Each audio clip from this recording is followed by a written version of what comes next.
예, 법학개론 9주차 두 번째 수업 시작하겠습니다. 이번에 보실 부분은 부모와 자아가 되겠습니다. 부모와 자아의 관계를 친자관계를 하는데요. 친자관계는 출생에 의한 친자관계와 입양에 의한 친자관계가 있습니다.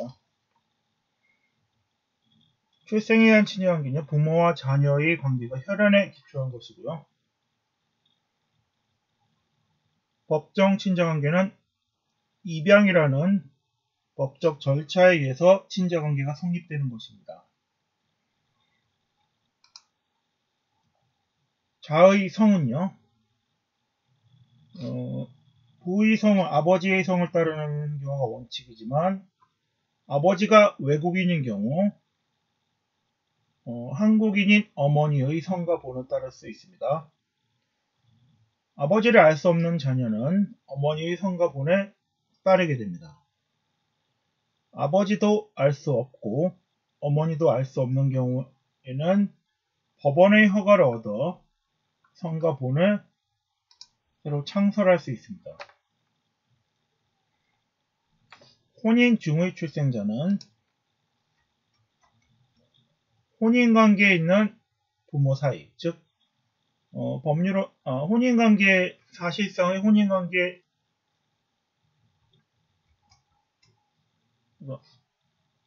혼인 중에 있는 부모 사이에서 태어난 자녀가 혼인 중의 출생자가 됩니다. 혼인 중의 출생자는 친생자 추정을 받는 혼인 중의 출생자가 있습니다. 친생자 추정을 받는 경우는 혼인 성립일로부터 200일 이후 혼인 종료일로부터 300일 내에 출생한 자녀가 친생자의 추정을 받는 혼인 중의 출생자입니다. 친생자 추정을 받지 못하는 혼인 중 출생자는 혼인 성립의 날로부터 200일 전에 출생한 자녀가 친생자 추정을 받지 못하는 혼인 중의 출생자가 되겠습니다. 친생자 추정이 미치지 않는 자녀는요, 자녀의 경우에는 친생자 관계 부존재 확인의 소를 통해서 친생관계를 부인할 수 있고요. 친생 추정이 미치는 자녀에 대해서는 친생 부인의 소를 통해서 혼인관계를 부정할 수 있습니다. 부모가 혼인하지 않은 상태에서 출생한 자녀는 혼인 외의 출생자가 됩니다.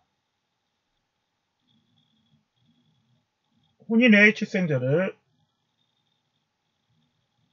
생부 또는 생모가 자신의 자녀로 인정해서 법률상의 친자관계를 발생시키는 일방적 의사표시를 인지라고 합니다. 이 인지에 의해서 혼인 외의 출생자는 혼인 중의 출생자가 됩니다. 혼인 외의 출생자가 부모가 혼인을 함으로써 혼인 중의 출생자가 되는 제도가 준정이 되겠습니다.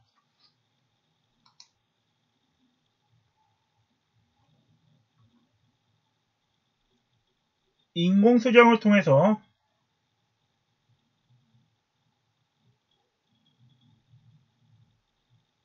출산을 하게 되는 경우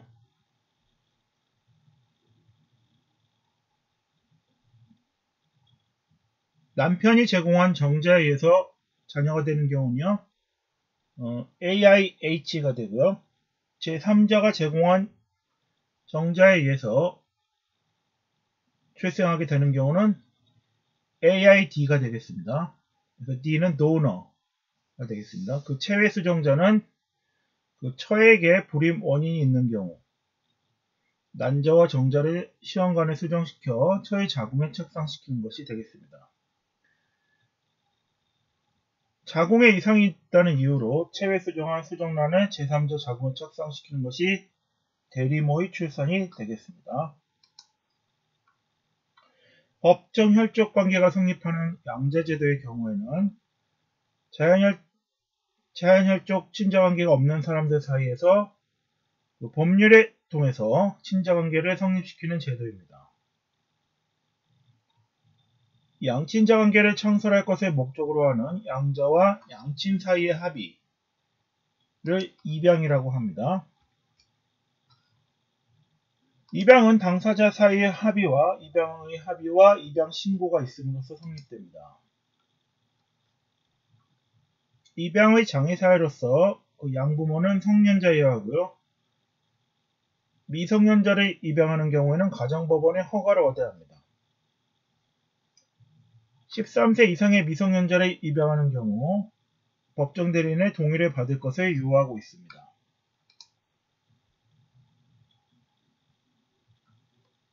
당사자 간의 입양에 합의가 없는 경우에는 입양의 무효 사유가 됩니다. 입양의 효과로서 법정 혈족 관계가 생기며 양자는 양 부모 쪽의 성을 따르게 됩니다. 유효하게 성립한 양친자 관계를 인위적으로 해소시키는 제도가 파양제도가 되겠습니다. 파양에는 협의상 파양과 재판상 파양이 있습니다. 파양이 이루어지면 양 부모와 양자 사이의 양친자 관계는 소멸하게 됩니다.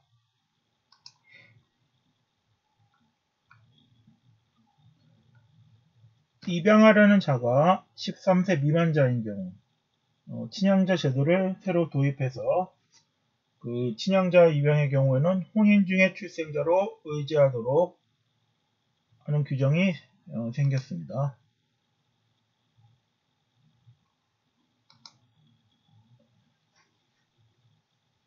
미성년자의 경우에는 친권자가 법정 대리인이 되는데요. 친권자는 자녀에 대해서 보호 교양 그리고 거서지정권이 있습니다. 미성년자가 하는 영업에 대해서 허락할 수 있는 권리가 있고 미성년자의 행위에 대해서 대리권과 동의권을 가지고 있습니다. 친권자는 자녀의 재산에 대해서 관리할 수 있으며 재산행위에 대한 대리권과 동의권을 가지고 있습니다. 미성년 자녀와 친권자 사이에 이해가 상반하는 경우에는 친권의 행사가 제한됩니다.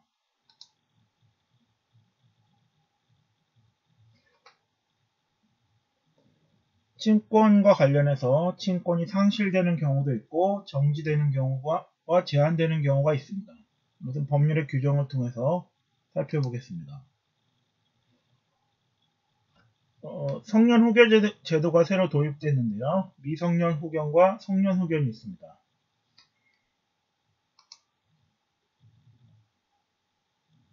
그리고 한정 후견과 특정 후견 제도가 있고요.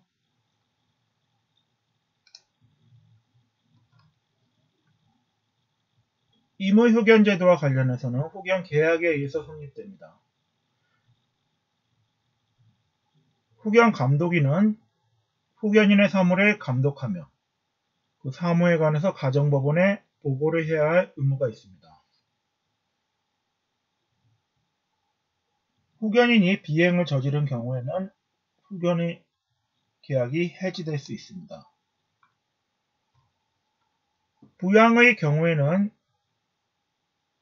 1차적 부양과 2차적 부양이 있습니다.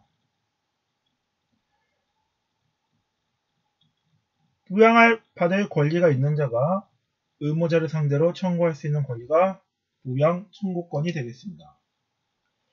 부양 당사자의 범위와 관련하여 부모와 자녀, 조부모와 손자녀는 직계혈족에 해당하며 부양 의무가 있습니다. 형제자매를 비롯하여 777조, 즉 8촌 이내의 혈족, 4촌 이내의 인척 배우자, 인친족 사이에는 생계를 같이 하는 경우에 한하여 부양 의무가 있습니다. 부양 의무자가 여러 명인 경우 협의에 의해서 부양 의무자를 정하고 협의가 되지 않는 경우 가정법원이 당사자의 청구에 의해 부양 의무자를 정하도록 하고 있습니다.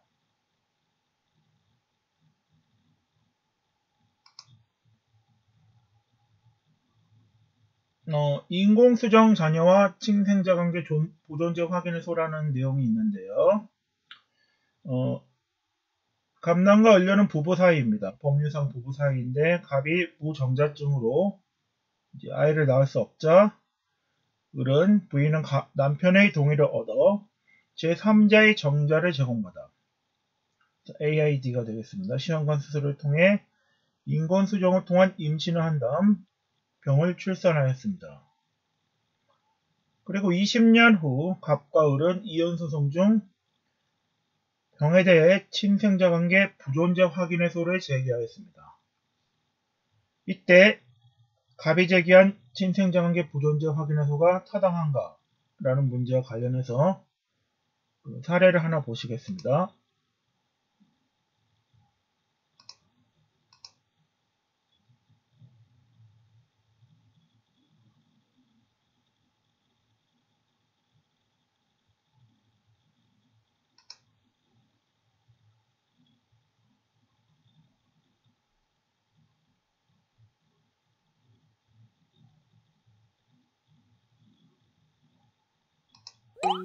석현은 아름다운 결혼 생활을 하고 있지만 무정자증으로 아이를 낳을 수 없는 것이 안타깝기만 합니다. 그래서 부인과 상의 끝에 제3자 인공수정을 통해 첫째를 낳게 됐습니다. 몇 년이 지나고 무정자증이 치유된 것으로 생각한 석현은 이제 둘째까지 낳게 됐죠. 그런데 부인과 행복했던 생활도 잠시 가정 불화가 생겨 이혼 소송을 진행하게 됐습니다. 그러다 둘째가 혼외 자식인 사실도 알게 됐는데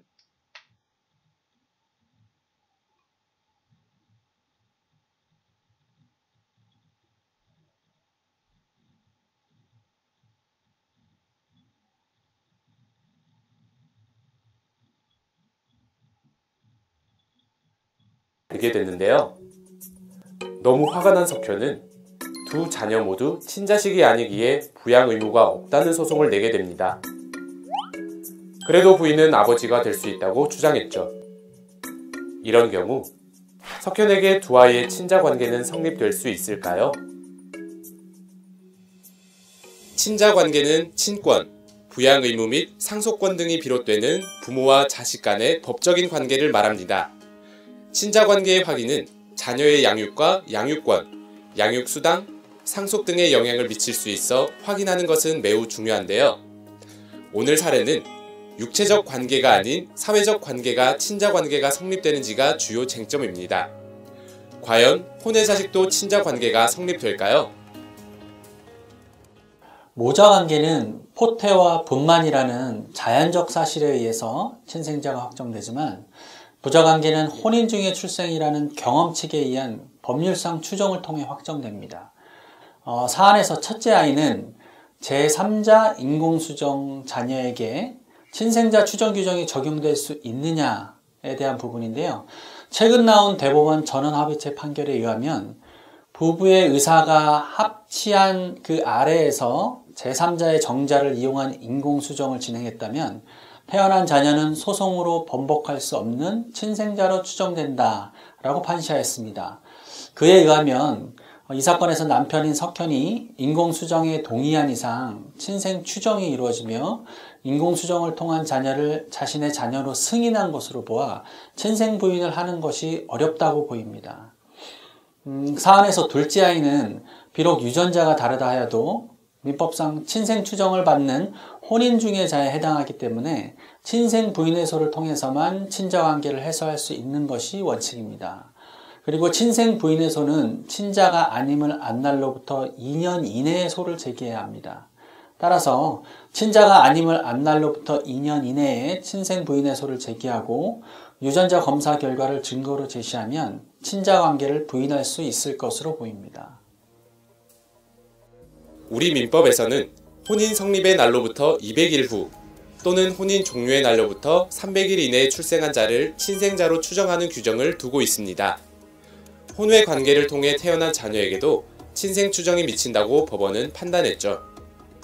그리고 혈연 관계가 없는 자녀에 대해 친생자가 아니라는 사실을 안 지 2년까지만 친생 관계를 부인할 수 있다는 점 기억해 두시면 좋겠습니다.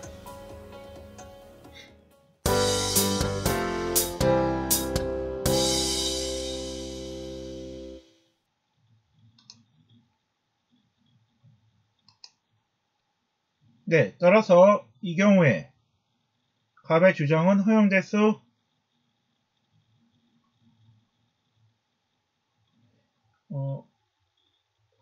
갑이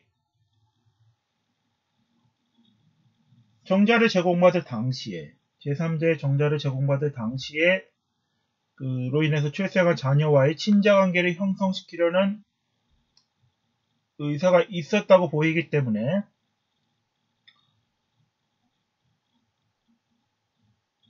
이혼을 신청할 때까지 병의 출생 후 이혼을 신청할 때까지 20년이 넘는 기간 동안 그 자녀와 동거하면서 친자관계를 형성해왔고 이와 모순되는 모습을 보인 적이 없습니다. 따라서 갑의 자녀로 출생신고되어 있는 병을 친생자로 승인하였다고 평가할 수 있겠습니다.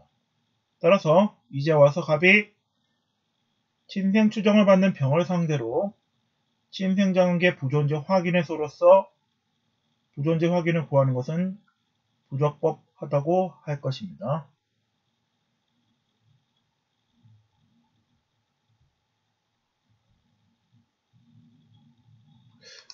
관련 조문들을 살펴보면요.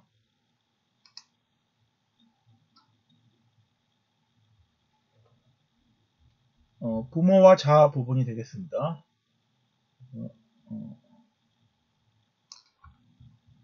제4장 부모와 자아 제1절 친생자 844조 1항에 보시면요. 아내가 혼인 중 임신한 자는 남편의 자녀로 추정이 됩니다. 그리고 2항에 보시면 혼인 성립일로부터 200일 이후 사망의 종료일 날부터 300일 내에 출생한 자녀는 혼인 중에 출생한 것으로 임신한 것으로 추정이 됩니다. 친생 추정이 미치는 자의 친생자 관계를 부인하기 위해서는 친생 부인의 소를 제기하여서 받아들여져야 합니다.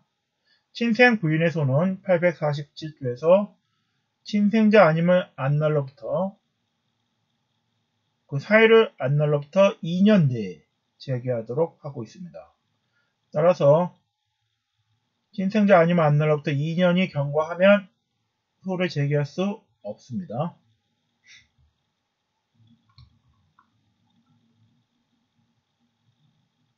855조에 보시면요. 혼인 외의 출생자는 생부나 생모가 자신의 자녀로 인정하는 인지를 통해서 혼인 중의 출생자로 될 수 있습니다.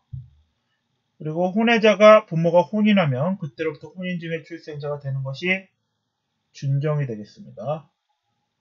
인지는 자의 출생 시에 소급해서 효력이 생기도록 하고 있습니다. 법정 혈족 관계로서 양자 입양 제도가 있습니다. 성년이 된 사람은 입양을 할 수 있습니다. 미성년자를 입양하려는 자는 가정법원의 허가를 받아야 합니다.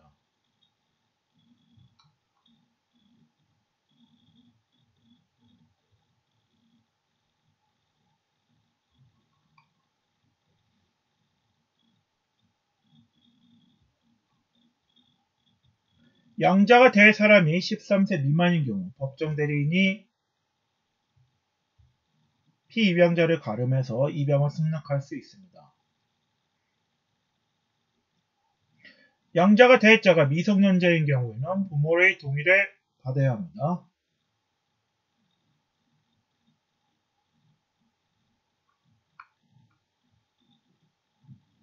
피성년 후견인의 경우 성년 후견인의 동의를 받아야 입양을 할 수 있고 자신이 양자로 될 수 있습니다. 존속이나 연장자는 자신의 자로 입양할 수가 없습니다. 양자는 입양한 때로부터 양부모의 친생자와 같은 지위를 갖게 됩니다. 입양에 합의가 없는 경우 입양 무효 사유가 되고요. 사기나 강박에 의한 입양의 경우에는 입양 취소 사유가 되겠습니다. 양부와 양자는 협의에 의한 파양을 할 수가 있습니다. 또한 905조에서 1호부터 4호까지의 사유가 있는 경우에는 재판상 파양을 할 수가 있습니다. 그리고 908조의 2에서는요, 친연자 입양에 대해서 규정하고 있습니다.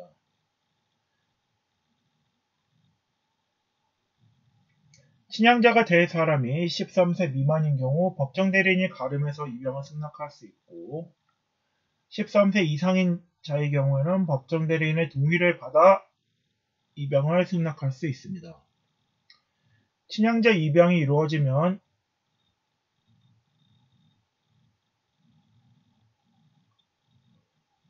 그 다음은 친자와 동일한 지위를 갖게 됩니다. 친양자는 부부의 혼인 중의 출생자로 간주가 됩니다. 친권의 경우 미성년자의 부모가 친권자가 됩니다.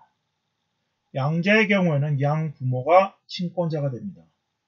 친권자는 거소지정권 등을 가질 수 있습니다. 그리고 친권자와 거소지정권, 징계권, 그리고 보호교양할 권리 의무가 있습니다.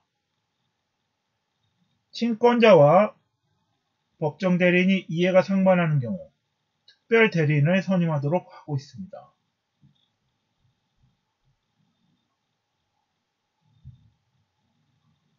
친권의 남용에서 자녀의 복리를 해치거나 해칠 우려가 있는 경우 친권이 상실되거나 정지될 수 있습니다. 후견인의 경우에는 미성년 자녀에게 친권자가 없거나 친권이 제한되는 경우 미성년 후견인을 두도록 하고 있습니다.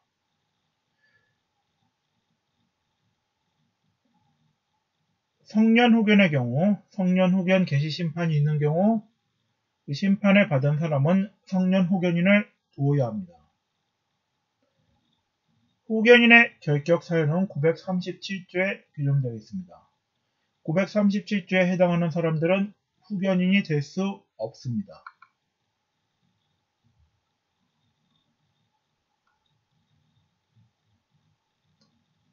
후견인의 권한을 감독하기 위해서 후견감독인 제도가 있습니다. 후견감독인은 후견인의 사무를 감독하며 후견인이 없는 경우에는 가정법원에 후견인 선임을 청구하도록 하고 있습니다. 후견인은 피후견인의 재산을 조사하고 재산 목록을 작성할 의무가 있습니다.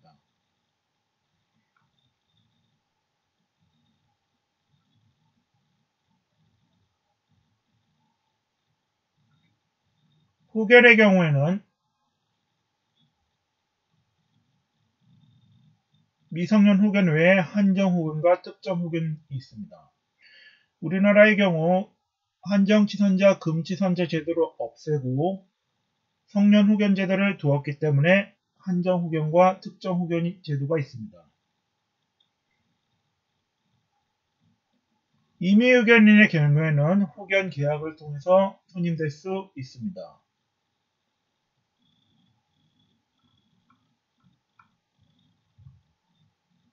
부양과 관련하여 직계혈족 및 배우자 간에는 부양 의무가 있습니다. 기타 친족 간에는 생계를 같이 하는 경우에 한하여 상호 간의 부양 의무가 있습니다. 부양의 순위와 관련하여 부양 의무자가 여러 명인 경우 협의에 의해서 부양 순위를 정하고 협의할 수 없는 경우 당사자의 청구에 의해 가정법원이 순위를 정하도록 하고 있습니다. 부양을 받을 권리는 이를 처분할 수 없도록 하고 있습니다. 이상으로 친족편에 관한 설명을 마치겠습니다. 다음 시간부터는 제5편 상속에 관해 살펴보도록 하겠습니다.